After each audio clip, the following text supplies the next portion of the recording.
So after we've built a good shooting position, we verified our sight alignment and sight picture looks good, then our focus shifts to our breathing and our trigger control. So when we're in position, we're ready to take a shot, we have a breathing pattern. We have a breathing cycle. We breathe in, you breathe out, and you have a natural respiratory pause, 1 to 2 seconds, few seconds long. That's where we want to be manipulating the trigger and taking our shot. A way that we kind of assess this is we're in position, looking through the optic at our target. And as we breathe in, you take a breath in, take a breath out, verify my sight picture looks good. I should see a good fall when I breathe in of the reticle and then rise as I let all that air out of my lungs. So, and it should be good and vertical, right? It's like nice and vertical rise and fall of the reticle. And that's verifying like, yes, I am connected to the rifle the way I'm supposed to, and I'm set up for a shot. If I get a weird angle out of the reticle, maybe it's veering off to the left or right, or maybe wiggling around in some figure 8 pattern or something like that, that's telling me I need to assess my position. Maybe I'm not connected to the rifle properly. Something's not right with my position, and I should take a look at it. So I want to go ahead and do that until I get that good vertical rise and fall of the reticle, and then I'm set up to take a shot. After I verified that with my breathing pattern, then my focus goes to how I'm actually manipulating the trigger. So we mentioned earlier that there's 2 missions of the shooting hand. One is to hold the rifle in my shoulder, right? Firmly hold the rifle in my shoulder. And the next is to actually manipulate the trigger straight into the rear, right? And we want to be conscious of how we're doing this. We don't necessarily want a setup on target, ready to shoot, and then we just get a running start on the trigger.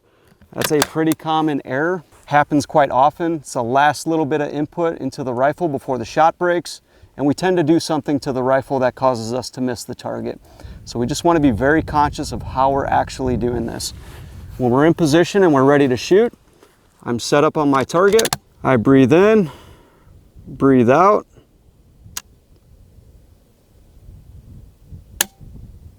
and then it's just steady pressure straight into the rear. Right? There's no quick knee-jerk reaction. When I do that and I press the trigger really quickly, we can have sympathetic responses in our hand that cause us to tighten up the rifle, maybe move the rifle, and again, miss the shot. So we just want to be very conscious of how we're doing this.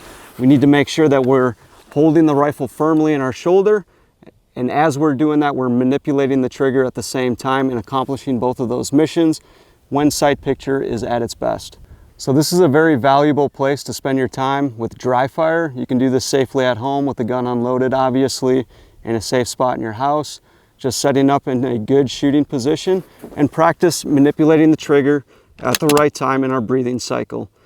We breathe in, breathe out, and just nice steady pressure straight into the rear. I read the reticle. Am I doing anything to the gun during that process? Is it a good trigger press? Maybe the reticle didn't move at all, felt good. But if I am moving the gun, I want to address that. Maybe it's my grip of the shooting hand I need to fix, the angle with my wrist, how I'm actually connecting to the trigger. Maybe I need to shift that around or pick a different spot on my finger to manipulate that, ensure that I actually do have that 90-degree straight into the rear trigger press.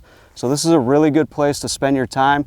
Practice dry firing, assess your position, assess how you manipulate the trigger, and that really sets you up for success in long-range shooting in the future.